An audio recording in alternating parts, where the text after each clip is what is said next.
అందరికీ Sukkot shalom. పరమ తండ్రి మీకు స్తోత్రములు. బిగ్గరగా చెప్పుదాం, అంబరాని అంటేలాగా. సందడే సందడి కదా. పరమ తండ్రి మీకు స్తోత్రములు, పరమ తండ్రి మీకు స్తోత్రములు, పరమ తండ్రి మీకు స్తోత్రములు. ఒక ఇంట ఒక బిడ్డ పుడితే, ఒక లెక్క మగ శిశువు లేక ఆడ శిశువు ఎవరు పుట్టినా ఆ ఇల్లంతా సందడే సందడి కదా. మరి లోకరక్షకుడు జన్మిస్తే అంబరాని అంటేలే సందడి. పరమ తండ్రి మీకు స్తోత్రములు, పరమ తండ్రి మీకు స్తోత్రములు. ప్రకాశ్ తమ్ముడు ఉన్నాడు కదా. ఓకే, మత్తయి సువార్త మనం ఇందాక చదువుకున్న లేఖన భాగంలో నుంచి 2వ అధ్యాయము. హల్లెలూయా, హల్లెలూయా, హల్లెలూయా, హల్లెలూయా. మైకు ప్రకాశ్ తమ్ముడు తీసుకుని మత్తయి సువార్త నేను చదువుతాను. 2వ అధ్యాయము మొదటి 2 వచనాలు. రాజైన హేరోదు దినముల యందు యూదయ దేశపు బెత్లెహేములో యాషువ పుట్టిన పిమ్మట, ఇదిగో తూర్పు దేశపు జ్ఞానులు యెరూషలేమునకు వచ్చి, యూదుల రాజుగా పుట్టినవాడు ఎక్కడనున్నాడు? తూర్పు దిక్కున మేము ఆయన నక్షత్రము చూచి ఆయనను ఆరాధింపవచ్చితిమని చెప్పిరి. ఇక్కడ పూజింపవచ్చితమని ఉన్నది, కానీ ఆయన ఆరాధింపవచ్చితమని చెప్పిరి. ప్రార్థన చేసుకుందాం.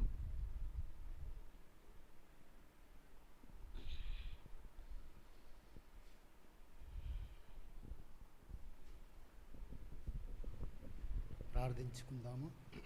అందరు తలలు వంచినట్లయితే ప్రార్థించుకుందాం.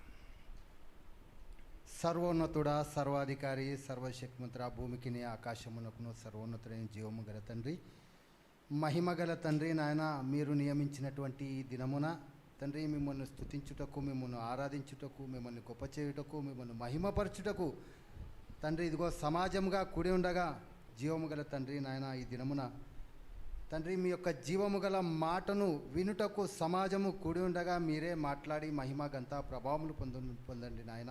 ఇదిగో మీ దాసుడు నిలవబడి ఉండగా తండ్రి మీ యొక్క దాసుని ద్వారా జీవము గల మీ యొక్క మాటను వినిపించి తండ్రి సంఘమునకు తండ్రి నాయన మీరే సంఘమును తండ్రి మీ యొక్క జీవము గల మాటతో తృప్తిపరిచి మీరే మహిమ ఘనత ప్రభావములు పొందమని విజ్ఞాపన చేయొచ్చు తండ్రి నాయన. మీ యొక్క దాసుడుని తండ్రి నీ మహిమగల పాదముల చెంత తండ్రి నాయన ఉంచుచు, యొక్క విజ్ఞాపనని మహిమగల పాదముల చెంత ఉంచుచు నాయన మీరే మాట్లాడి మీరే మహిమ ఘనత ప్రభావములు పొందమని విజ్ఞాపన చేయొచ్చు. మా కొరకు ఈ లోకమునకొచ్చి మరణించి 3వ దినమున సజీవుడై తిరిగి లేచిన నజరేయుడైన జీవము గల యాషువ మెషియా యొక్క అతి పరిశుద్ధమైనటువంటి శ్రేష్టమైన నామంలో అడిగి స్తుతించి వేడుకొంచున్నాము తండ్రి, ఆమేన్. థ్యాంక్ యూ తమ్ముడు.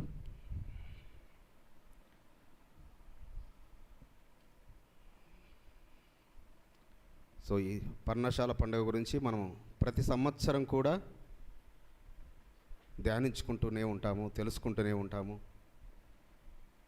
మరి ఎన్నిసార్లు విన్నా కూడా అది ఇంకా వినాలని అనిపించే ఆయన జీవపు వాక్కులు. మరి మొట్టమొదటగా సుక్కోతులు వేసింది ఎవరు? మొట్టమొదటగా ఈ సృష్టిలో సుక్కోతులు వేసింది, పర్ణశాలలు వేసింది ఎవరు? యాకోబు. ఇజ్రాయేలుగా పిలువబడుచున్న అబ్రహాం ఇస్సాకుల కుమారుడైన యాకోబు మొట్టమొదటగా పర్ణశాలలు వేశారు.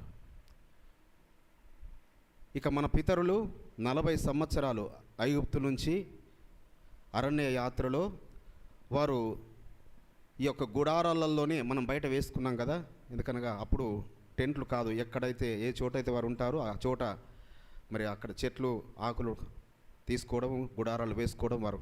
ఎందుకంటే వారికి వర్షం వస్తుందని భయం లేదు, ఎండ తగులుతుందని భయం లేదు, మంచు వస్తుందని భయం లేదు. పగలు ఎండ దెబ్బ తగలకుండా ఆయన తన పర్ణశాల, రాత్రి వెన్నెల దెబ్బలు తగలకుండా ఆయన అగ్నిగుండము. కాబట్టి అవి ఆ గుడారాలు ఎలా వేసుకున్నా సరిపోయేది. ఎందుకనగా వర్షం భయము లేదు వారికి. వారున్న చోటు, వారు ప్రయాణం చేసే ఆ ప్రయాణం అంతటిలో ఆయన ఆ విధంగా నడిపిస్తూ వచ్చాడు వారిని. కాబట్టి ఆయన ముందుగానే తన ప్రవక్తల ద్వారా మొట్టమొదటగా యాకోబు ద్వారా సెలవిస్తాడు. యాకోబు తన 12 మంది కుమారులను ఆశీర్వదిస్తూ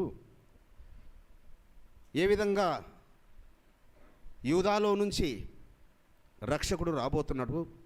ఇక్కడ వచ్చి తూర్పు దేశపు జ్ఞానులు ఏమని అడిగారు? అయ్యా, యూదుల రాజుగా పుట్టిన అతను ఎవరు? ఏమని అడిగారు? ఎవరిని అడుగుతున్నారు? ఇజ్రాయెల్ దేశాన్ని మాత్రమే కాకుండా సర్వ ప్రపంచాలని పరిపాలిస్తున్న ఆ హేరోదుని అడుగుతున్న. ఆ మాట వినగానే గుండెల్లో రైళ్లు పరిగెత్తాయి హేరోదుకు.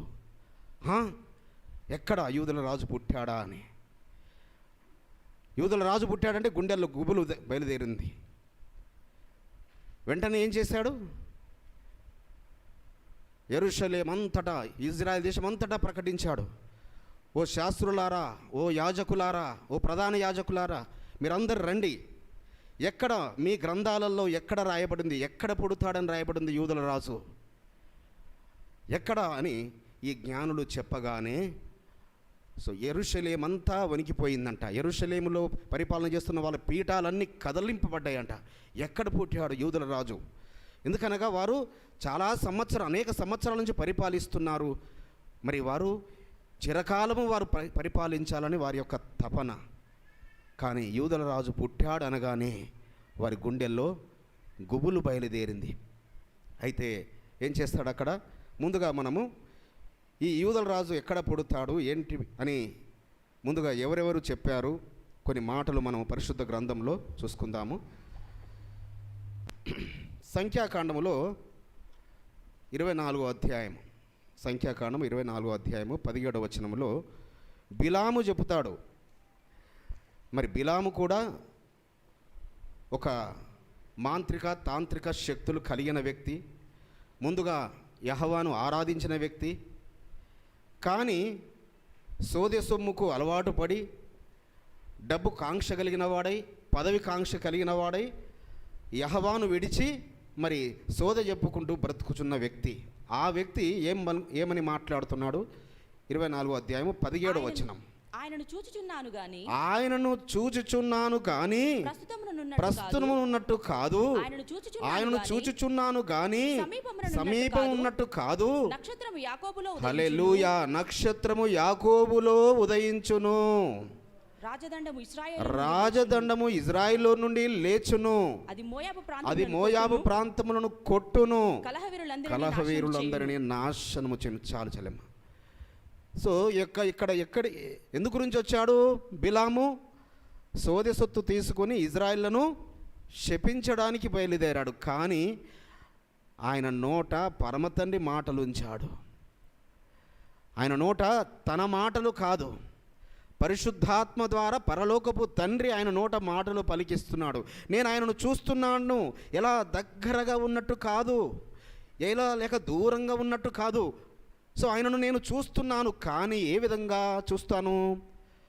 నక్షత్రము యాకోబులో ఉదయించును. అంటే యాకోబులో నుంచి ఆయన జన్మిస్తాడు, యాకోబులో నక్షత్రం ఉదయిస్తుంది. అంటే సో ఆయనకు కూడా ఈ యొక్క నక్షత్ర పటలము గురించి జ్ఞానము ఆయన కలిగిన వాడే ఈ యొక్క బిలాము కూడా. ఆ జ్ఞానము ఎవరికిచ్చాడు? ఏ సంతతికి ఇచ్చాడు? ఆకాశ నక్షత్రముల యొక్క జ్ఞానమును ఓన్లీ యాకోబు కుమారులకు, యాకోబు వంశజులకు, ఇజ్రాయేలుకు మాత్రమే ఇచ్చాడు సుమా. ఈ సృష్టిలో వేరే ఎవ్వరికీ లేదు. యాకోబు 12 మంది కుమారులు ఉన్నప్పుడు 12 మంది కుమారులకు కూడా లేదు, ఓన్లీ ఇద్దరికే ఉంది. చివరి 2 కుమారులకే, యోసేపు బెన్యామీనులకే ఉంది ఆ జ్ఞానము. ఆ జ్ఞానం వారికే నేర్పించాడు యాకోబు. మిగతా 10 మందికి నేర్పించి ఉంటే అంత గొడవ జరిగి ఉండేది కాదు ఐగుప్తులో. ఆ నక్షత్ర పటం వాళ్ళు చూసి యోసేపు ఎక్కడున్నాడో కనుగొనేవారు. కానీ బెన్యామీను తీసుకెళ్ళి ఉంటే బెన్యామీను ముందుగానే కనుగొనేవాడు. కానీ అదంతా ఆయన ప్రణాళిక. కాబట్టి ఈ జ్ఞానాన్ని పరలోకపు తండ్రి ఆ యొక్క నక్షత్రాల జ్ఞానమును ఎవరికి ఇచ్చాడు అనగా ఇజ్రాయేలుకి ఇచ్చాడు. అనగా యాకోబుతో ముందుగానే సెలవిస్తాడు. ఆదికాండము 49వ అధ్యాయము, ఆదికాండము 49వ అధ్యాయము 8 నుంచి 10 వచనాలు. యూదా నీ సహోదరులు నిన్ను స్తుతించెదరు, నీ చెయ్యి నీ శత్రువుల మెడ మీద ఉండును, నీ తండ్రి కుమారులు నీ ఎదుట సాగిలపడ. హల్లెలూయా. ఇక్కడ చూడండి, ఒక్కసారి ఆగండి. ఇక్కడ ఎవరు వచ్చి నీకు సాగిలపడతారు? నీ తండ్రి కుమారులు వచ్చి నీకు సాగిలపడతారు. ఎప్పుడు చెప్తున్నాడు? ఏదో యోసేపు ఐగుప్తుకు వెళ్ళకముందు కాదు చెబుతున్నది. అదంతా జరిగింది. యోసేపు పాదముల యొద్ద అన్నదమ్ములు వెళ్ళారు, సాగిలపడ్డారు. యోసేపు కనిన కల భావం అదంతా జరిగింది. కానీ ఇక్కడ పరమ తండ్రి యాకోబు నోట మాట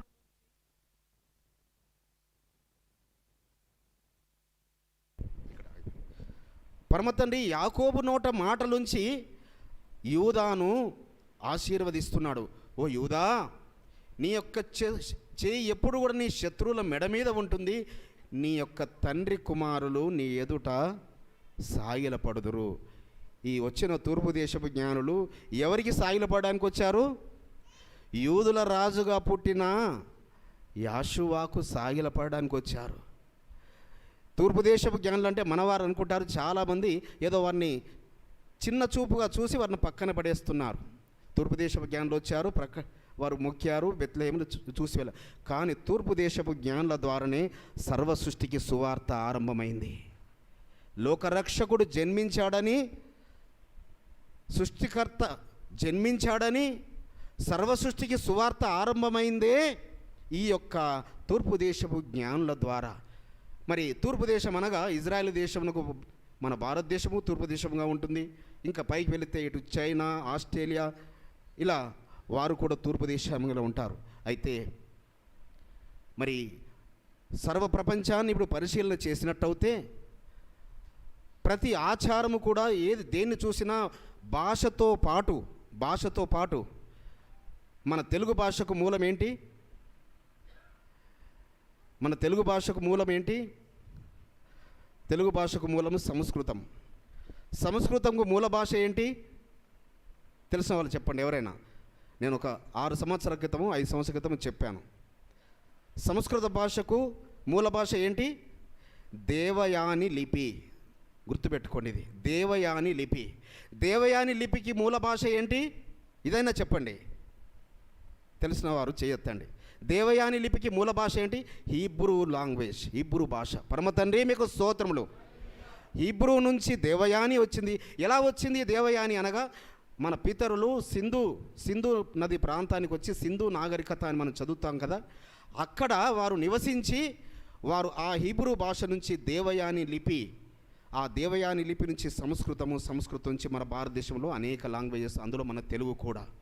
పరమ తండ్రి మీకు స్తోత్రములు. అనగా తూర్పు దేశపు జ్ఞానులు అనగా చాలా వరకు ప్రపంచంలో చాలామంది భక్తులు చెబుతున్నది ఏంటంటే వారు ఇండియా నుంచే, భారతదేశం నుంచే వచ్చారని. మరి ఎలా వచ్చారు?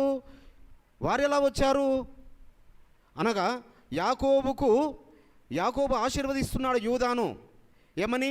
నీ తండ్రి కుమారులు నీ ఎదుట సాగిలపడుదురు.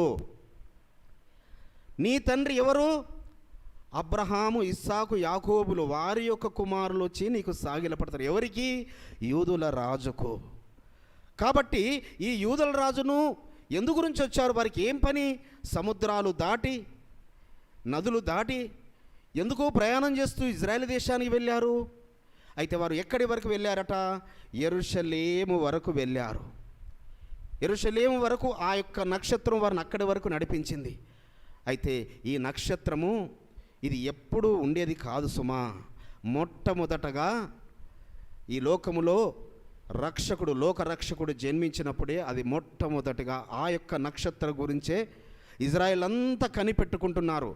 ఆ నక్షత్రమే సూచన మెస్సయ్య ఈ లోకానికి వస్తాడని.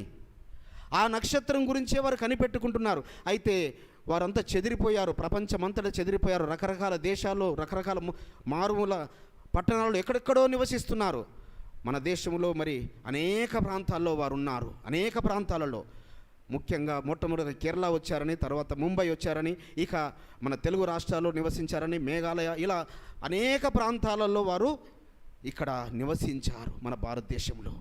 అయితే వారి యొక్క సంస్కృతిని అంతా ఇక్కడ నేర్పించడమే కాదు, ఆ నక్షత్ర పటలం గురించిన జ్ఞానాన్ని కూడా వారి పిల్లలకు ఇక్కడ నేర్పించారు, వారి పిల్లలకు నేర్పిస్తూ వెళ్ళారు.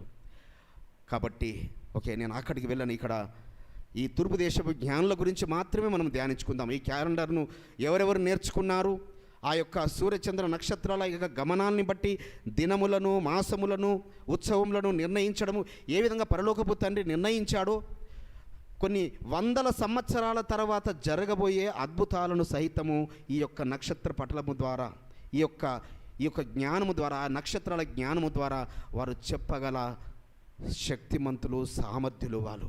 కాబట్టి యాషువా జన్మించినప్పుడు అయితే ఈ నక్షత్రానికి పేరు ఏంటంటే బెత్లెహేం నక్షత్రం అని పేరు. ద స్టార్ ఆఫ్ బెత్లెహేం అని పేరు. ఎందుకు? ఆయన బెత్లెహేములో జన్మించాడు కాబట్టి. యాషువా ఎక్కడ జన్మించాడు?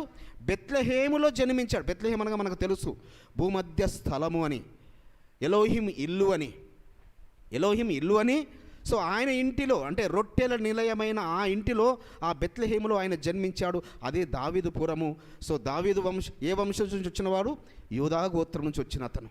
కాబట్టి ఇక్కడ యాకోబు గారు ఆశీర్వదిస్తున్నాడు. 9వ వచనము 49వ అధ్యాయము. యూదా కొదమ సింహము, నా కుమారుడా, నీవు పట్టిన దాన్ని తిని వచ్చితివి. సింహం వలను గర్జించు, ఆడు సింహం వలె అతడు కాళ్ళు ముడుచుకొని పండుకొనెను. అతను లేపువాడెవడు? షిలోహు వచ్చు వరకు యూదా యుద్ధ నుండి దండము తొలగదు, అతని కాళ్ళ మధ్య నుండి రాజదండము తొలగదు, ప్రజలు అతనికి విధేయులై ఉందురు. అంటే షిలోహు వచ్చు వరకు అనగా ఆయన మళ్ళీ షిలోహుకు వచ్చు వరకు, అనగా ఆయన రెండవ రాకడ వరకు, ఆ మెస్సయ్య రెండవ రాకడ వరకు యూదా యుద్ధ నుంచి రాజదండం ఎప్పుడు పోదు. అంటే మనం అనుకుంటాము దావీదుకే ఇచ్చాడు ఆశీర్వాదము, దావీదును బట్టే ఆ యొక్క ఆకాశం ఉన్నంత కాలము సింహాసనం నీకు ఇస్తానని అని మనం అనుకుంటాము. దావీదు వంశంలోకి ఇచ్చాడు, కానీ అంతకు ముందుగానే యూదా గోత్రానికి ఇచ్చాడు యాకోబు గారి ద్వారా. సో కాబట్టి ఎందుకు? యాకోబులో నుంచి నక్షత్రము, ఆ యొక్క నక్షత్రము ఆయనకు సాగిలపడతారనండి, అనగా యాకోబుకి ముందుగానే తెలియపరిచాడు యూదా గోత్రములో యాషువా మెస్సయ్య రాబోతున్నాడని. అందుకే యూదుల రాజు అని, అందుకే యూదుల రాజు అని వీరు అడుగుచున్నది. ఈ తూర్పు దేశ విజ్ఞానులు వచ్చి అడుగుతున్నది, యూదుల రాజుగా పుట్టిన అతను ఎవరనగానే ఇక అందరినీ పిలిచాడు. అందరినీ వారిని బాగా సత్కరించి, తూర్పు దేశ విజ్ఞానులు చాలామంది వచ్చారు. వాళ్ళు చాలా కానుకలు తీసుకొని వెళ్ళారు. ఏదో మామూలు ఏదో కొద్ది మంది కాదు, వాళ్ళు ఒంటెల మీద మరి ఆ పడవ ప్రయాణాలు చేస్తూ ఎలా వెళ్ళారా, ఎలా అంటే అది మన ఊహలకు అందదు. కానీ వారు అనేకమైన శ్రేష్టమైన బహుమానాలు రాజుకు సమర్పించాల్సినవి. రాజుకు సమర్పించేది ఏవేవి సమర్పించాలో అవన్నీ వాళ్ళు వారికి అతిథి సత్కార్యాలు చేస్తూ ఈ లోపు అందరినీ పిలిపించాడు హెరోదు. ఎక్కడ పుడతాడు యూదుల రాజు అంటే అప్పుడు వారు చెప్తున్నారు, అయ్యా మీకా ప్రవక్త గారు మాకు తెలియపరిచారయ్యా అని. మీకా గ్రంథము 5వ అధ్యాయము 2వ వచనము. బెత్లెహేము ఎఫ్రాతా. వెరీ గుడ్, చాలా ఫాస్ట్గా తీస్తారు మీరు, వెరీ గుడ్. బెత్లెహేము ఎఫ్రాతా, యూదా వారి కుటుంబములలో నువ్వు స్వల్ప గ్రామమైనను నా కొరకు ఇజ్రాయేలును ఏలబోవాడు నీలో నుండి వచ్చును. పురాతన కాలం మొదలుకొని శాశ్వత కాలం వరకు ఆయన ప్రత్యక్షమవుచుండును. హల్లెలూయా. సో ఆయన పురాతన కాలం మొదలుకొని శాశ్వత కాలం వరకు ప్రత్యక్షమవుతున్న, అనగా ఆలేఫ్ తౌ అయ్యున్న, ఎవరు? ఆలేఫ్ తౌ అయ్యున్న ఆయన, ఆది అంతమైన ఆయన, ఆయన ఆయా సమయంలో ప్రత్యక్షమవుతూ వస్తున్న ఆయన ఒక శిశువుగా, ఒక నక్షత్రముగా ఆయన జన్మించే గ్రామం ఏది? చిన్న గ్రామమే నువ్వు, ఓ బెత్లెహేమా, నువ్వు చిన్నదానివే యూదా పట్టణాలలో, కానీ నీలో నుంచి ఇజ్రాయేలును ఏలబోవాడు, ఆ రారాజైన ఆ యాషువా మెస్సయ్య నీలో నుంచి వస్తాడని అయా మా ప్రవక్తల ద్వారా తెలియపరిచారని ఈ యొక్క మత్తయి సువార్తలో వారు చెప్తున్నారు. మనం ఇంకా అక్కడ చదవాల్సిన అవసరం లేదు. ఎందుకంటే 5వ వచనం మీరు రాసి పెట్టుకోండి దాన్ని. 4వ వచనంలో అడుగుతాడు ఎక్కడ పుడతాడని ఆ శాస్త్రులను ఆ యాజకులను అడిగినప్పుడు వారు 5వ వచనంలో మత్తయి సువార్త 2వ అధ్యాయం 5వ వచనంలో వారు చెప్తారు, యూదయ బెత్లెహేములోనే ఏలయనగా యూదయ దేశపు బెత్లెహేమా, నీవు యూదా ప్రధానుల్లో ఎంత మాత్రము అల్పమైన దానవు కావు, ఇశ్రాయేలును నా ప్రజలను పరిపాలించు అధిపతి నీలో నుండి వచ్చును అని వారు ఆ యొక్క మీకా ప్రవక్త ద్వారా తెలియపరిచిన విషయాన్ని ఇక్కడ చెప్తున్నారు. ఆ హేరోదుకు చెప్పగానే వారిని రహస్యంగా పిలిపించుకొని వారితో మంతనాలు జరిపి, అయ్యా మీరు వెళ్ళి ఆ శిశువు ఎక్కడ పుట్టాడు, ఏ గృహంలో పుట్టాడు, వారి తల్లిదండ్రులు ఏంటి, వారి అడ్రస్ ఏంది, అవన్నీ తీసుకొచ్చి నాకు చెప్పండి, నేను వెళ్ళి అతన్ని పూజిస్తాను, నేను వెళ్ళి ఆరాధిస్తాను. కుట్ర, కపటదారుడు, వేషధారి. ఎందుకనగా యూదుల రాజు జీవిస్తే ఇతని పీఠం పోతుంది అని చెప్పినప్పుడు వారు వెళ్ళారు. ఇక వారు వెళ్ళి ఏం చేస్తున్నారు చూడండి. 9వ వచనం చదవండి. 2వ అధ్యాయము మత్తయి సువార్త 2వ అధ్యాయం 9వ వచనం. వారు రాజు మాట విని బయలుదేరిపోవుచుండగా ఇదిగో తూర్పు దేశమున వారు చూచిన నక్షత్రము ఆ శిశువు ఉండిన చోటికి మీదుగా వచ్చి నిలుచు వరకు వారికి ముందుగా చూడండి. అక్కడి వరకు వారు యెరూషలేము వచ్చేసరికల్లా నక్షత్రము మాయమైపోయింది, నక్షత్రం కనబడడం లేదు. లేదంటే నక్షత్రం కనబడితే వారు ఎందుకు వెళ్తారు? హేరోదు దగ్గరికి వెళ్ళాల్సిన అవసరం ఏముంది? వారికి అవసరం లేదు.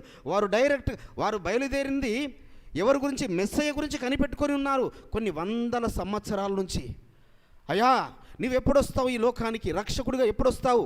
ఎందుకనగా వారి పితరులు నేర్పించిన ఆ యొక్క ఉపదేశించిన ఉపదేశాలను వారు ఎదురు చూస్తున్నారు. కాబట్టి ఈ జ్ఞానులు వారు ఎవరో కాదు సుమా, వారు పరిసయ్యుల తెగకు చెందిన వారని, వారు శాస్త్రులు పరిసయ్యులని. ఎందుకనగా ఈ జ్ఞానము అనగా నక్షత్రాన్ని చూసి ఆ నక్షత్రము ఏ నక్షత్రము అని, అది లోకములో తేజో నక్షత్రము ఉంది, అపవాది ఉంది, అది పడిపోయిన నక్షత్రము. కానీ ఈ వెలుగు దూత అయిన ఈ వెలుగైన యాషువా, ఈ వెలుగు నక్షత్రమైన సర్వలోక రక్షకుడైన యాషువా యొక్క ఆ నక్షత్రాన్ని చూసి వారు గ్రహించి వారు వచ్చారు. అయితే నక్షత్రం అక్కడ ఎందుకు కనిపించలేదు చెప్పండి? వారికి అలానే నడిపిస్తే వారు బెత్లెహేం వరకు వెళ్ళేవారు కదా. మళ్ళీ వీళ్ళు చెప్పిన వీళ్ళు ఎందుకనగా యెరూషలేము యావత్తు సర్వ ప్రపంచమంతా సువార్త ప్రకటించబడాలి, హేరోదు పీఠము కదలాలి. హేరోదు గడగడలాడిపోయాడు. మరి ప్రపంచాన్ని ఏలుతున్న తను ఇక నా పీఠమునకు వచ్చింది, ఇంకా కాలం చెల్లుతుంది అని భయపడుతున్న సమయంలో మళ్ళీ వారిని నడిపించింది ఎవరు? మళ్ళీ ఆ తూర్పు దేశంలో వాళ్ళు బయలుదేరి వచ్చిన నక్షత్రం ఏదైతుందో అది మళ్ళీ ప్రత్యక్షమై అది ఎక్కడి వరకు తీసుకెళ్ళింది వారిని? ఆ యొక్క బెత్లెహేములో ఏ ఇంటనైతే ఆ యాషువా అక్కడ ఉంటున్నాడో. ఎందుకనగా వారు బంధువుల ఇంటికి వచ్చారు. వారి స్థిర నివాసం ఎక్కడ ఉంటున్నారు? నజరేతులో ఉంటున్నారు. వారి పూర్వీకులు, దావీదు వంశజులు వీరు. ఎవరు? యోసేపు గారు. కానీ దావీదు పురమేమో బెత్లెహేము. ఆ జనసంఖ్య గురించి వచ్చారు. అక్కడ ఆమె ప్రసవమైంది, ఆమె జన్మించింది. ఎక్కడ? పర్ణశాలలో, సత్రములో అని మనవారు. సత్రం అంటే అదేదో పశువుల సత్రం అనుకుంటారు, కాదు సుమా. పర్ణశాలకు మరి హీబ్రూలో అయితే ఒకటే పేరుంది, సుక్కోత్ అని. హీబ్రూలో ఒకటే పేరు, కానీ తెలుగులో పర్ణశాలలు అంటారు, గుడారాలు అంటారు, సత్రాలు అంటారు, పాకలు అంటారు, ఇలా రకరకాలు. లేక గుడిసె అని కూడా అనొచ్చు. కాబట్టి గుడారం నుంచే ఆ గుడిసె అని పదం వచ్చిందేమో. అయితే ఈ రకరకాల పదాలు మన తెలుగులో నానా అర్థాలు, ఎందుకనగా తెలుగులో అర్థాలు చాలా ఎక్కువగా ఉంటాయి, మన తెలుగు అక్షరాలు ఎక్కువ కాబట్టి. అయితే ఇక్కడ ఆ యొక్క బెత్లెహేములో ఎక్కడైతే ఆ మరియమ్మ యోసేపు ఉన్నారో అక్కడికి ఆ వెలుగు, ఆ నక్షత్రం వారు నడిపించింది. ఇక నడిపించిన తర్వాత వారు ఏం చేస్తున్నారు చూడండి. ఆ నక్షత్రాన్ని చూసి 10వ వచనం. వారు ఆ నక్షత్రము చూచి అత్యానందభరితులై ఇంటిలోనికి వచ్చి తల్లి అయిన మరియను ఆ శిశువును చూచి హల్లెలూయా ఏం చేశారమ్మా? వారు సాగిలపడ్డారు. మొట్టమొదటిగా చేసిన పని ఏంటి వారు? కాబట్టి నీవు నేను మనము కూడా అనుదినము అనుక్షణము ఆయనకు సాగిలపడుతూ ఉండాలి. వారు హేరోదు దగ్గరకు వచ్చి హేరోదుకు సాగిలపడలేదు సుమా. ఆ తూర్పు దేశపు జ్ఞానులు రాయబడి లేదు, ఏమో సాగిలపడ్డారు రాయబడి లేదు పరిశుద్ధ గ్రంథంలో. వారు సాగిలపడలేదు హేరోదుకు. పోనీ ఇంత శ్రేష్ఠుని కన్నదని మరియమ్మ ఎదుట సాగిలపడలేదు వారు సాగిలపడింది ఎవరి ఎదుట? యాషువా మెస్సయ్యకు, ఆ బాలుడైన యాషువా మెస్సయ్య ఎదుట వారు సాగిలపడి ఆయనను ఆరాధించి తమ పెట్టెలు విప్పి ఎన్నో పెట్టెలు మోసుకొచ్చారు వాళ్ళు. తమ పెట్టెలు విప్పి బంగారమును సాంబ్రాణిని బోలమును కానుకలుగా ఆయనకు సమర్పించిరి. హల్లెలూయా. ఎందు గురించి వచ్చారు చూడండి. వారు ఇంత దేశం నుంచి వారు పని కట్టుకొని వెళ్ళాల్సిన అవసరం ఏముంది?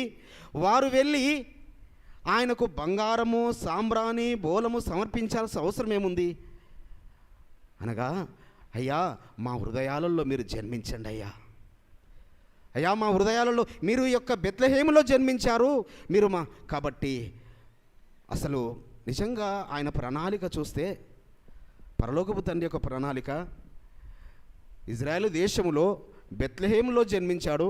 యెరూషలేము వాసులకు తెలియదు, ఇజ్రాయెల్ దేశస్థులకు తెలియదు, ఎక్కడో ఉన్న తూర్పు దేశపు జ్ఞానులకు తెలియపరచడం ఏంటి? ఆయన ఎక్కడో ఉన్న తూర్పు దేశపు జ్ఞానులకు ఎందుకు తెలియపరచాలి అనగా, వారు ఈరోజు వరకు కూడా రీసెంట్గా నేను ఒక వీడియో చూశాను. మన వారు వెళ్ళి అక్కడ సువార్త ప్రకటిస్తుంటుంటే, యాషువా జన్మించాడని వారు ప్రకటిస్తుంటే వారు భయపెట్టిస్తున్నారు, బెదిరిస్తున్నారు. మా దేశంలో మీరు సువార్త ప్రకటించకూడదు. ఎంత చూడండి, వాళ్ళ మనసులు ఎంత కఠినపడినాయి. మేము యెరూషలేము యాత్రలో ఉన్నప్పుడు మరి వారు చేస్తున్న ప్రతిదీ చూస్తుంటే, వారి భక్తి వారి విధేయత అవన్నీ చూస్తుంటే ముగ్ధులమవుతున్నాము. కానీ యాషువా అనే మెస్సయ్య అని వారు, యాషువా పుట్టాడని వారు గ్రహించలేకపోయారు. ఎందుకు? ఇదంతా కూడా పరలోకపు తండ్రి యొక్క ప్రణాళిక సుమా. ఇదంతా మనుషులు కల్పించి, మనుషులు ఏమో అనుకుంటుంటారు, ఇది నా వల్ల అయింది, ఇది నేను చేశాను. కాదు, తూర్పు దేశపు జ్ఞానులను ఆయన ఎన్నుకున్నాడు సర్వ ప్రపంచానికి సువార్త ప్రకటించడానికి. కాబట్టి ఆ యొక్క తూర్పు దేశపు జ్ఞానులే మనకు సత్య సువార్తను తీసుకొచ్చారు మన హృదయాలలో యాషువాను జన్మింపచేయడానికి. వీళ్ళు ఎక్కడ వెళ్ళారు? ప్లీజ్ ఒకసారి వారిని రమ్మ. కాబట్టి ఆ యాషువా జన్మించాడని, అయితే వారు ఏం అక్కడ సమర్పిస్తున్నారు? బంగారము. అంటే రాజుకు, ఈ లోకములో రాజుకు సమర్పించేది, ఏ రాజుకైనా రాజుకు సమర్పించేది బంగారాన్ని సమర్పిస్తారు. అయితే మరి రాజులకు బంగారం సమర్పిస్తారు నిజమే, మరి పరిశుద్ధ గ్రంథంలో ఎక్కడైనా ఉన్నదా రాజులకు బంగారాన్ని సమర్పించినట్టుగా? రాజులకు బంగారాన్ని సమర్పించినట్టుగా మొట్టమొదటగా మోషే గారికి కూషు దేశపు ప్రజలు సమర్పించారు. మోషే గారికి, మోషేను వారు రాజుగా నియమించుకున్న తర్వాత, వారి రాజు అకియానెస్సు చనిపోతాడు. వారు రాజు చనిపోయిన తర్వాత వారు మోషేను ఎక్కడ ఐగుప్తు నుంచి పారిపోయిన తర్వాత 18వ ఏట ఆయన పారిపోతాడు. 9 సంవత్సరాలు వారితో యుద్ధంలో వారికి సపోర్ట్ చేస్తాడు. 27వ ఏట 27th ఇయర్స్లో, at the age of 27 years మోషే కూషు దేశం మీద రాజు అవుతాడు. ఆ రాజు అయిన సమయంలో మీరు యాషారు గ్రంథం ఉన్న వాళ్ళు మీరు చదువుకోండి. యాషారు గ్రంథము 72వ అధ్యాయం రెఫరెన్స్ నోట్ చేసి పెట్టుకోండి. 38, 39 వచనాలు. యాషారు గ్రంథము 72వ అధ్యాయము 38, 39 నేను చదువుతాను, మీరు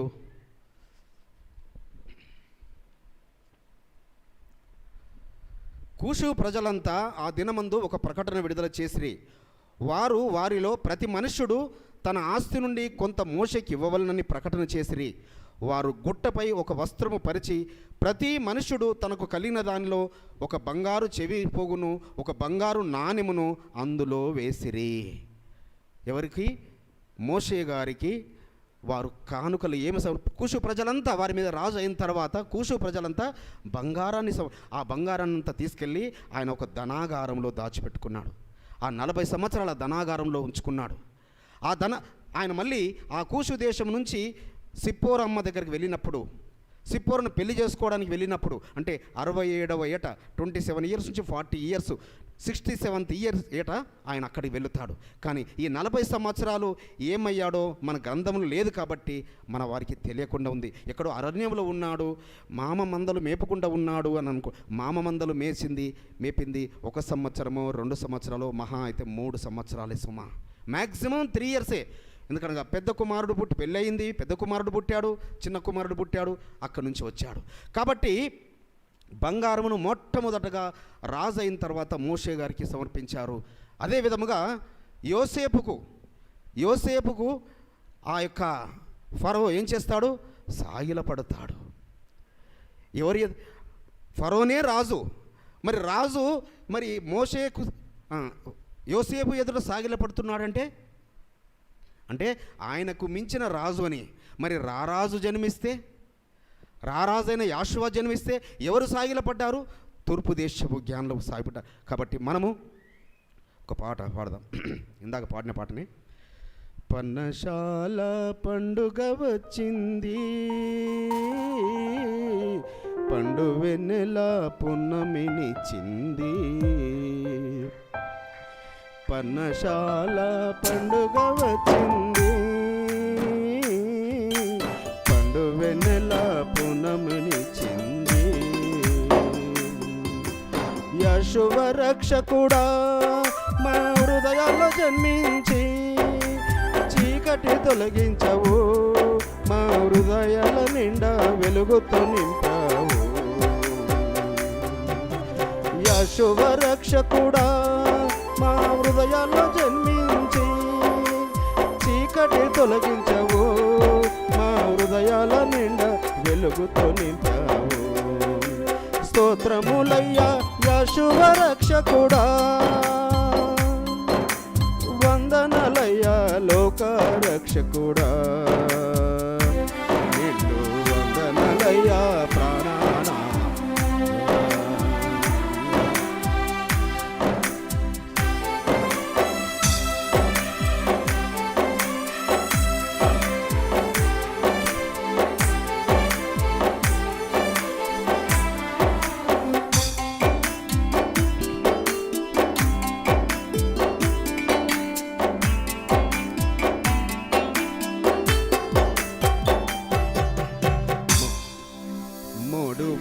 నా జీవితాలను చిగురింపజేయుటకు, మలినమైన మా హృదయాలను పవిత్రపరచుటకు.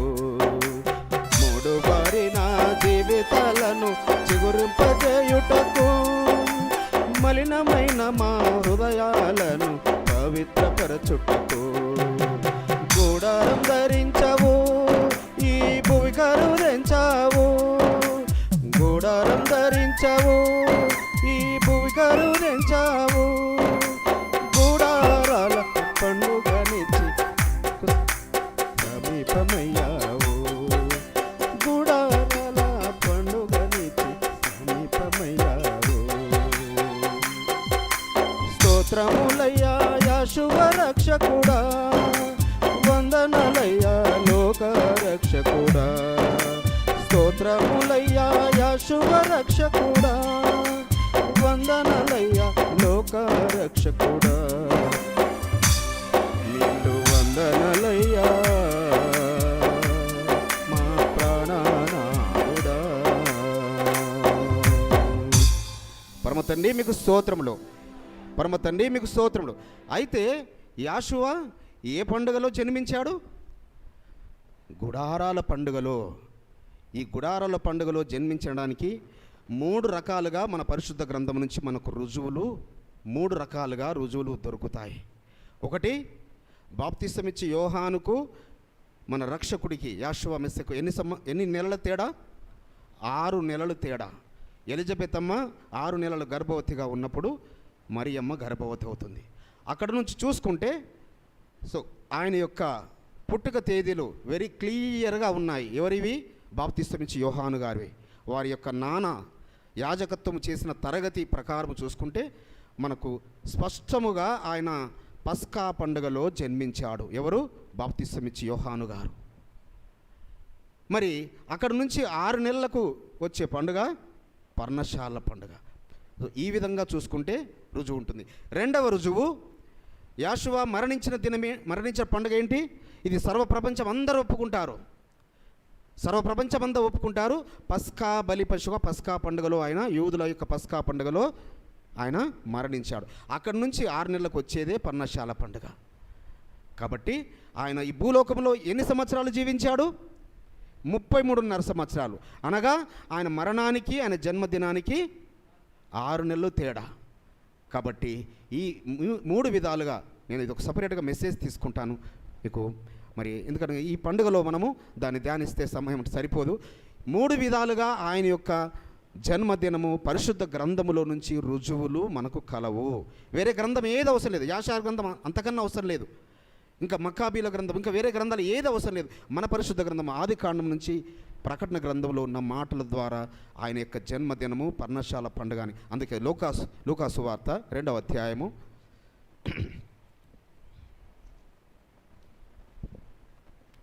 7వ వచనము. లూకాసు వార్త 2:7. తన తొలిచూలు కుమారుని కని, తన తొలిచూలుని కుమారుని కని పొత్తిగుడ్డలతో చుట్టి సత్రములో వారికి స్థలము లేనందున ఆయనను పశువుల తొట్టులో పరుండపెట్టెను. సత్రములో స్థలము లేనందున, సత్రాలు అనగా పర్ణశాలలు, పాకలు, గుడారాలు, సుక్కోత్. హీబ్రూలో ఓన్లీ సుక్కోత్ అని ఉంది. సుక్కోతులో స్థలము లేనందున పశువుల తొట్టిలో పరుండబెట్టారు.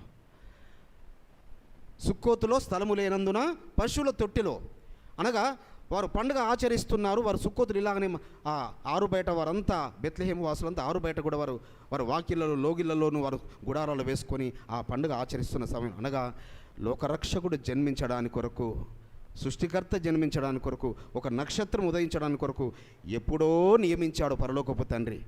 అది ఏదో మనుషులు ఏర్పాటు చేసిన దినము కాదాయన.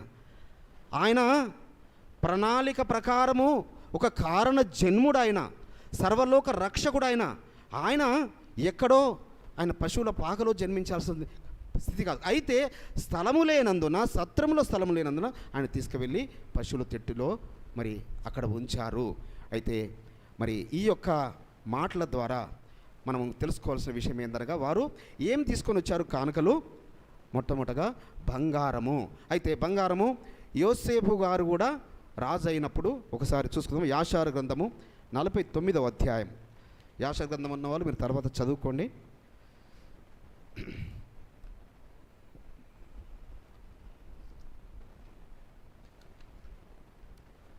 నలభై 49వ అధ్యాయము 25 నుంచి 27 వచనం.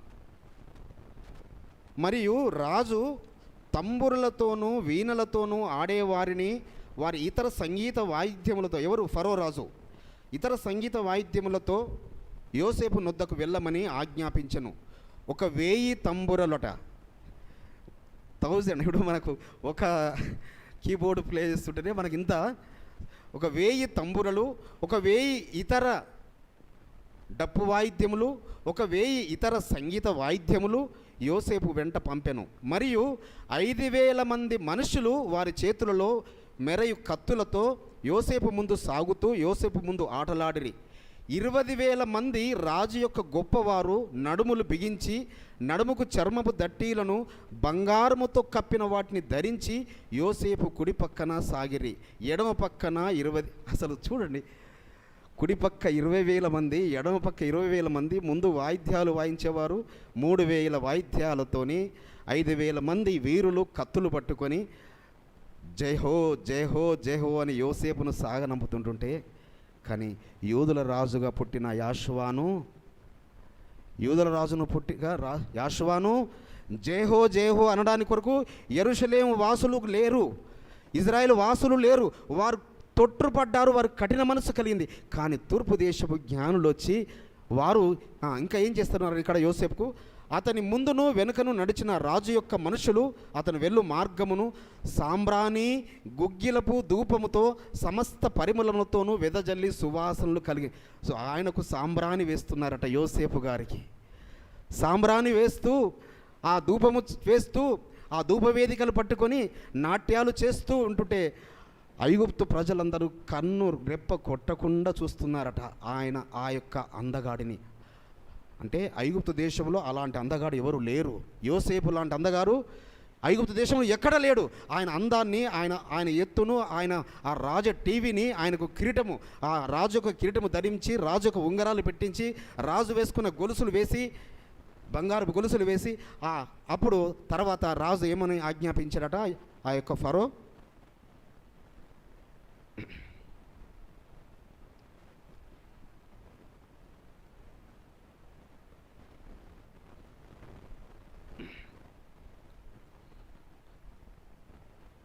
అతన్ని రెండవ రాజుగా ప్రకటించిన తర్వాత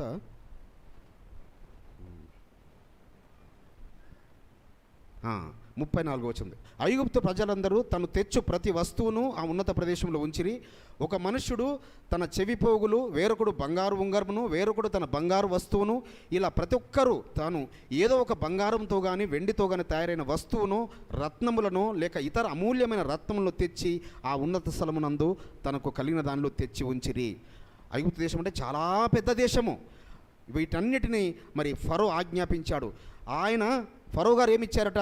ఆయన 100 ఎకరాల భూమిని ఇస్తూ, ఆయన 100 మంది సైనికులని ఇంటికి పనివారిని ఇస్తూ, ఆయన వెలగలేనంత 1000 తలాంతుల బంగారం అని ఉంది. 1000 తలాంతుల బంగారం, 1000 తలాంతుల వెండి ఐగుప్తు ఫరో ఇస్తూ ప్రజలందరికీ ఆజ్ఞాపించాడు. అనగా రాజుకు ఏం సమర్పిస్తారు? బంగారమును. అనగా యోసేపును ఐగుప్తు ఆ యొక్క ఫరో తనకన్నా గొప్పవాడిగా భావించాడు. యోసేపును తనకన్నా గొప్పవాడిగా మరి ఆ యోసేపు వంశంలో నుంచి, యాకోబు గోత్రం నుంచి వచ్చే రారాజుకు ఎలా సమర్పించాలి మరి? అందుకే ఈ తూర్పు దేశపు జ్ఞానులు వారు ఎంతో కాలం నుంచి ఎదురు చూస్తున్నారు. ఎంతో కాలం ఈ యొక్క నక్షత్రం ఎప్పుడు ఉదయిస్తుందా?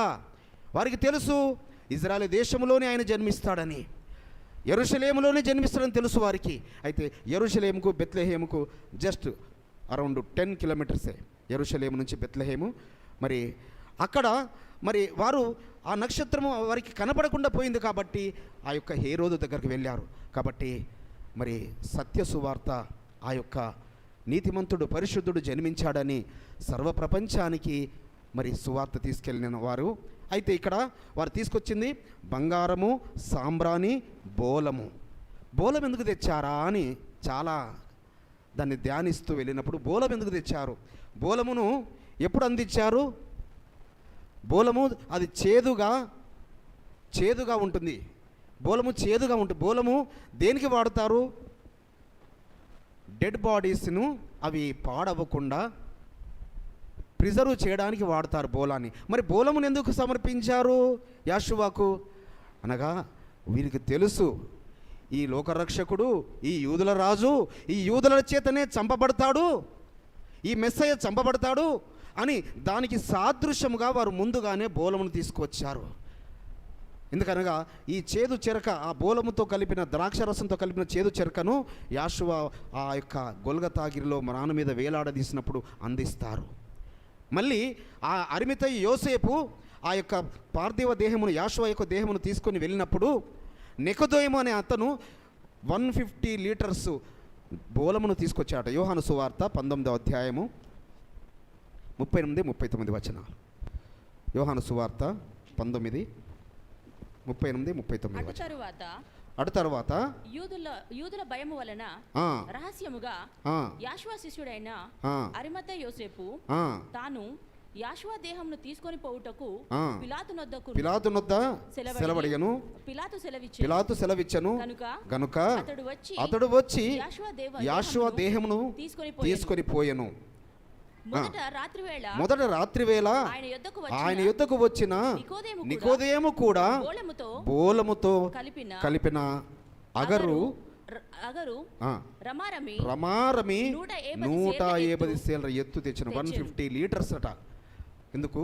ఆ యొక్క బోలముతో ఆ పార్థివ దేహాన్నంతా మరి వారు అది పాడవకుండా చేయడానికి కొరకు. అయితే ఇక్కడ తూర్పు దేశపు జ్ఞానులు బంగారమును మరి ఈ యొక్క సాంబ్రాణిని మాత్రమే, సాంబ్రాణి వారు సాగిలపడ్డారు, ఆ బంగారాన్ని సమర్పించారు, సాంబ్రాణి వేశారు. అనగా సృష్టికర్తకు సాగిలపడ్డారు, సర్వలోక రక్షకునికి. కాబట్టి మనము కూడా ప్రతి దినము అనుదినము సాగిలపడుతున్నామా లేదా?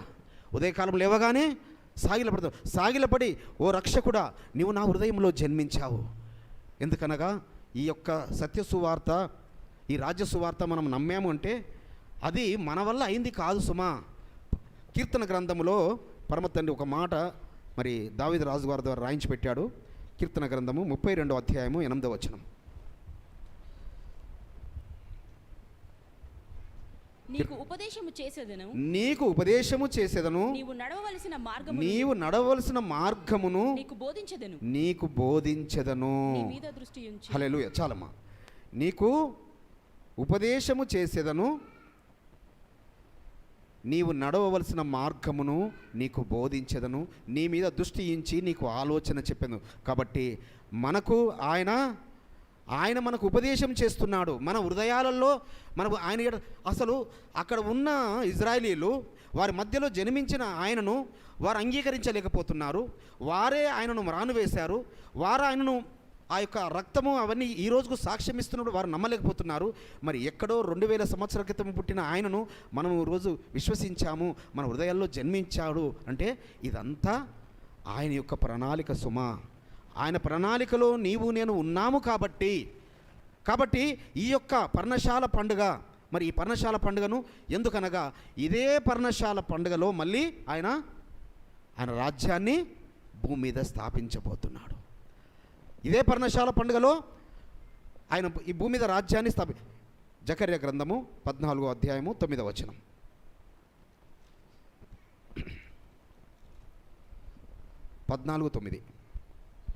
యెహోవా సర్వలోకమునకు రాజయ్యుండును. ఆ దినమున యెహోవా ఒక్కడే అనియు ఆయనకు పేరు ఒక్కటే అనియు తెలియబడును. 16వ వచనం చదువుతాం. అదే అధ్యాయం 16వ వచనం. మరియు యెరూషలేము మీదికి వచ్చిన అన్యజనులలో శేషించిన వారందరూ సైన్యముల అధిపతి యెహోవాను రాజును మొక్కుటకు పర్ణశాల పండుగ ఆచరించుటకు ఏటేట వచ్చెదరు. అనగా ప్రపంచంలోని అన్యజనులమైన మనమందరము, రక్షింపబడిన మనమందరము ఇప్పుడు మన ప్రాంతాలలో మన పట్టణాలలో ఈ పర్ణశాలను చేసుకుంటున్నాం. కానీ ఆ రారాజు ఆ సియోను కొండ మీద ఆయన రారాజుగా వచ్చి ఆయన పరిపాలించే రోజున మళ్ళీ మనమందరము ఇదే పర్ణశాల పండుగ ఆచరించడానికి, అనగా అసలు ఇది అంతా ఒక గొప్ప ప్రణాళిక ఆయనది సుమా. ఆ 14వ అధ్యాయం మొదటి మూడవ వచనం చూసుకుంటే ఆయన ఎక్కడ అడుగు పెట్టబోతున్నాడు? ఏ ఒలివ కొండ మీద నుంచి ఆయన ఆరోహణమయ్యాడో అదే ఒలివ కొండ మీదకి ఆయన మళ్ళీ రెండవసారి రాబోతున్నాడు. ఇదంతా 14వ అధ్యాయం అంతా మీరు చదువుకోనండి. అది రెండవ రాకడకు సంబంధించింది, సెకండ్ కమింగ్ గురించి. ఆ సెకండ్ కమింగ్లో సర్వప్రపంచమంతా తెలుసుకుంటారు, ఓహో ఈయన ఒక్కడే, ఈజ్ వన్, ఆయన అద్వితీయుడు, ఈజ్ ఆలెఫ్ తౌ. మనకు ఆదికాండం 1వ అధ్యాయంలో మనం గత సంవత్సరం చూసుకున్నాం. ఆయన ఆ ఆలెఫ్ తవ్ అయిన ఆయన ఆ దీపస్తంభంలో 4వ స్తంభమైన ఆ యాషువ, 7 దీపస్తంభంలో 4వ స్తంభం మధ్యస్తంభమైన యాషువ నీ హృదయంలో నా హృదయంలో జన్మించాడు. కాబట్టి ఆయన మన కొరకు బలియాగమయ్యాడని, మన కొరకు ప్రాణం పెట్టాడని, మన కొరకు రక్తం కార్చాడని. అయితే పిలాతు సైతము ఒక మాట చెప్పడానికి భయపడతాడు. పిలాతు కూడా ఆయనను ఆ మరణానికి అప్పగించాలంటే అడుగుతాడు. పిలాతు ఒక మాట అడుగుతాడను, ఏమయ్యా నువ్వు యూదుల రాజువా అని అంటాడు. చూడండి యోహాను సువార్త 19వ అధ్యాయము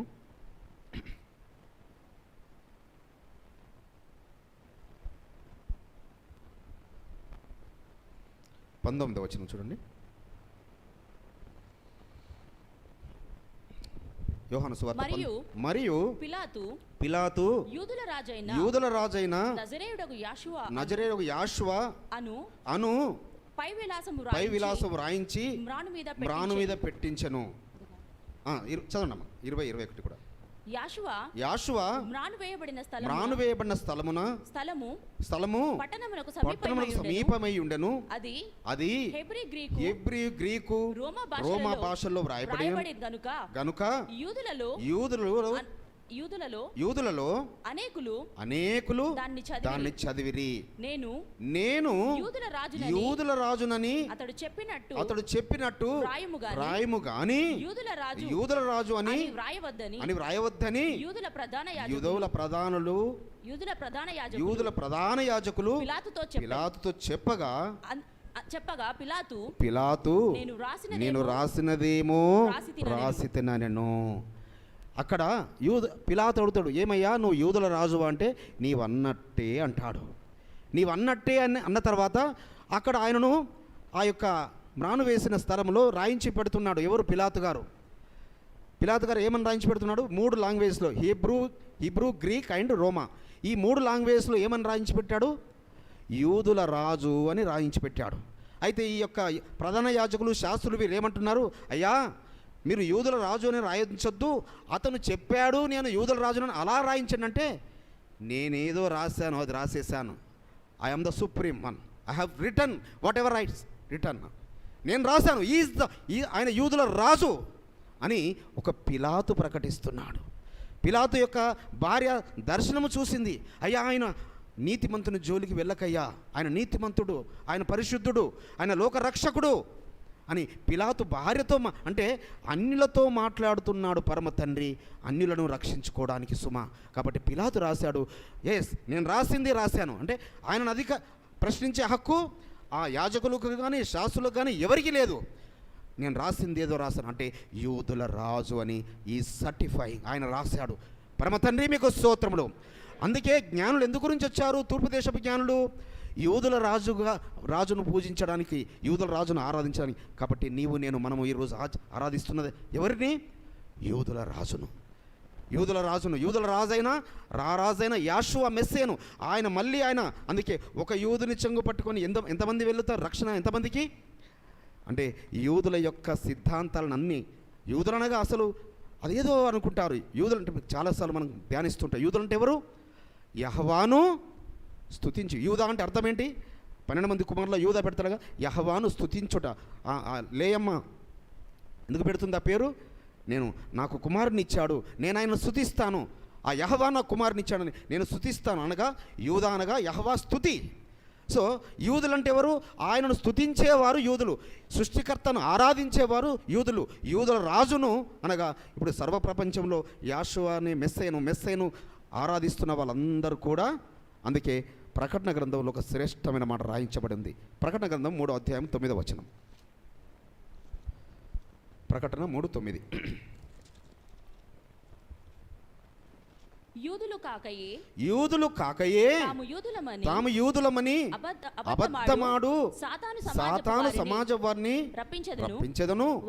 వారు వచ్చి నీ పాదముల ఎదుట పడి నమస్కారము చేసి, ఇదిగో నేను నిన్ను ప్రేమించుతనని తెలుసుకున్నట్టు చేశాను. హల్లెలూయా. చూడండి, యూదుల రాజును విశ్వసించే వారి ఎదుట అబద్ధమాడే సాతాను సమాజ వారిని తీసుకొచ్చి వారి పాదాల ఎదుట పడేటట్టు చేస్తాడట. అంటే యూదుల రాజును ఆరాధించడానికి తూర్పు దేశపు జ్ఞానులు వెళ్ళారు. యోసేపు పాదాల ఎదుట, దానియేలు పాదాల ఎదుట కూడా ఎవరు సాగిలపడ్డారు? నెబుకద్నెజరు. సర్వప్రపంచాన్ని పరిపాలిస్తున్న నెబుకద్నెజరు సైతము ఎందుకనగా ఆ దర్శనము, ఆ కళ భావాన్ని మర్చిపోయాడు, కళ భావాన్ని మర్చిపోయాడు. కాబట్టి యూదులను ఆ విధంగా సర్వప్రపంచంలో వారు ఎక్కడ ఉన్నా వారికి సాగిలపడే వారిగా ఉంచాడు. మరి యూదుల రాజును, మరి ఈ లోక రాజులందరూ సాగిలపడవలసిందే. రాజుల రాజైన యాషువాను there is no alternative, there is no there is no other option at all. Every one should have to accept the messiah. యాషువానే మెస్సయ్యను అంగీకరించవలసిందే. సో కాబట్టి మెస్సయ్య అనే రాజును మన హృదయాలలో జన్మించుకుందాం. అయితే బోలమును తీసుకొచ్చి వారు మరి ముందుగానే ఒక సువార్త, ఆయన మరణాన్ని ప్రకటిస్తున్నారు. అదేవిధంగా యాషువా జన్మించినప్పుడు మరి యోసేపు ఎక్కడికి తీసుకెళ్తారు? ఆయన 40 రోజులు అయిన తర్వాత, మగ శిశువు జన్మిస్తే 40 రోజుల తర్వాత ఆయనను మందిరానికి తీసుకువెళ్ళాలి. ఆడ శిశువు జన్మిస్తే 80 రోజులకు మందిరంకి తీసుకువెళ్ళాలి. కాబట్టి లూకా సువార్త చూడండి ఒక మాట, 2వ అధ్యాయము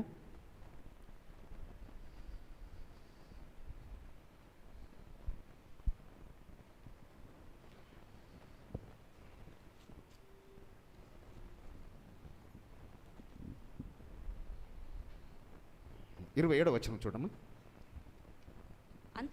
అంతటా ధర్మశాస్త్ర పద్ధతి చొప్పున ఆయన విషయమై 25 వచనం చదవండి. 25. యెరూషలేమునందు యెరూషలేమునందు సుమయోనను ఒక మనుషుడుండెను. ఆ, అతడు నీతిమంతుడును ఆ, భక్తిపరుడునై ఉండి ఆ, ఇశ్రాయేలు యొక్క ఆదరణ కొరకు కనిపెట్టువాడు. ఆ, పరిశుద్ధాత్మ అతని మీద ఉండెను. ఆ. అతడు ఎలోహిం యొక్క మెస్సియాను చూడక మునుపు మరణము పొందడని అతనికి పరిశుద్ధాత్మ చేత హల్లెలూయా. చూడండి, సుమయోన్ అనే ఒక వ్యక్తి, ఆయన వృద్ధుడై ఉన్నాడు. ఆయనకు ఒక వాగ్దానం ఏముంది? ఆయన మందిరంలో యాజకత్వం చేస్తున్న వ్యక్తి, ఒక భక్తుడైన నీతిమంతుడైన ఆయనకు వాగ్దానం ఏముంది? మెస్సయ్య జన్మించే వరకు, మెస్సయ్యను చూసే వరకు ఆయన నిద్రించడు అనే వాగ్దానం ఉంది. అయితే ఈ శిశువును తీసుకెళ్ళగానే, ఈ బాబును తీసుకెళ్ళగానే, ఎవరు? మరియమ్మ యోసేపు తీసుకెళ్ళగానే అతన్ని చేతుల్లోకి తీసుకొని ఇప్పుడు ఏమంటాడు చూడండి. ఆత్మవశుడై అతడు 29 వచనం చదవండి.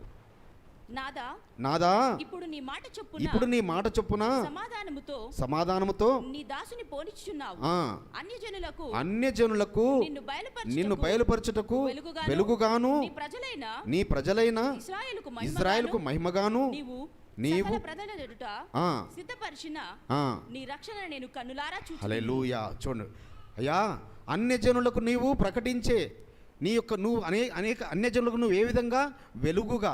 కాబట్టి వెలుగును చూచి తూర్పు దేశపు జ్ఞానులు వెళ్ళారు, అదే వెలుగును చూచి గొల్లలు వెళ్ళారు. అయితే ఈ తూర్పు దేశపు జ్ఞానులు వారు ఆయన ప్రజలే అనడానికి, వారు యాకోబు సంతతి అనడానికి మీకు ఒక రుజువు మరి అదే మత్తయి సువార్తలోనే ఉంటుంది. ఇది ఇక్కడే ఇలానే ఉంచుకొని మత్తయి సువార్త 2వ అధ్యాయంలో 13వ వచనం చదవండి. మత్తయి సువార్త 2. వెళ్ళిన తరువాత ఇదిగో కంటిన్యూ చదవండి చలం మీరు. వారు వెళ్ళిన తరువాత ఇదిగో ఎలోహిం దూత స్వప్నమందు యోసేపునకు ప్రత్యక్షమై, హేరోదు ఆ శిశువును సంహరింపవలెనని ఆయనను వెతకబోచున్నాడు గనుక నీవు లేచి 12వ వచనం ఉంటుంది. తరువాత హేరోదు నొద్దకు వెళ్ళవద్దని స్వప్నమందు ఎలోహిం చేత బోధింపబడిన వారై వారు మరి ఒక మార్గమున తమ దేశమునకు తిరిగి వెళ్ళిరి. వారు ఎవరితో సంబంధాలు ఉన్న వ్యక్తులు? వారు ఎలోహిముతో, సృష్టికర్తతో. ఆ సృష్టికర్త వారితో దర్శించి, అయ్యా ఆ హేరోదు వీళ్ళని చంపించబోతున్నాడు అనగా, ఏ రోజు చేయబోయే ఆలోచన, ఏ రోజు చేయించబోయే పని ముందుగా ఎవరికి తెలుస్తుంది? పరలోకపు తండ్రి తెలుసు. కాబట్టి వీరికి తూర్పు దేశపు జ్ఞానులకు చెప్పాడు. కాబట్టి వారు వచ్చిన దారిన కాకుండా వేరే దారిన వారు వెళ్ళిపోయారు. అనగా వారు ఎవరు? ఎలోహింతో సంబంధం కలిగిన వారు, ఎలోహిం యొక్క జ్ఞానం కలిగిన వారు, మెస్సయ్య గురించి ఎదురు చూస్తున్నవారు.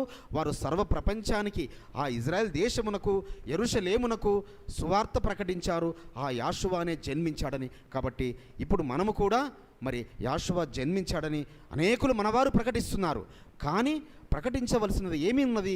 ఆయన పర్ణశాల పండుగలో జన్మించాడని, ఆయన పస్కాలో బలియాగమయ్యాడని.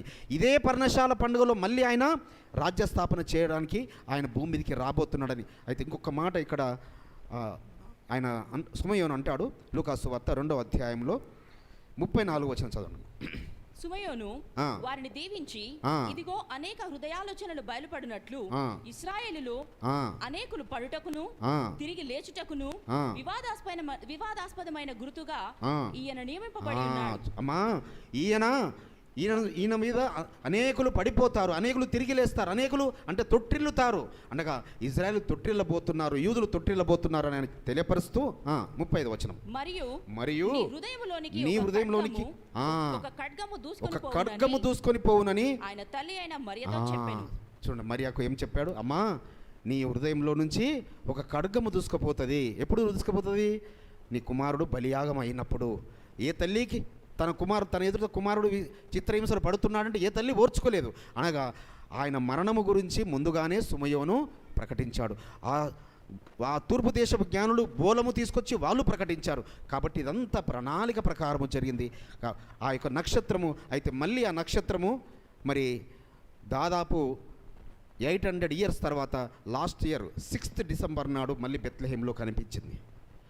లాస్ట్ ఇయర్ 2020 6th డిసెంబర్ నాడు మళ్ళీ ఆ యొక్క నక్షత్రం ఏది? ఆ స్టార్ ఆఫ్ బెత్లెహేం.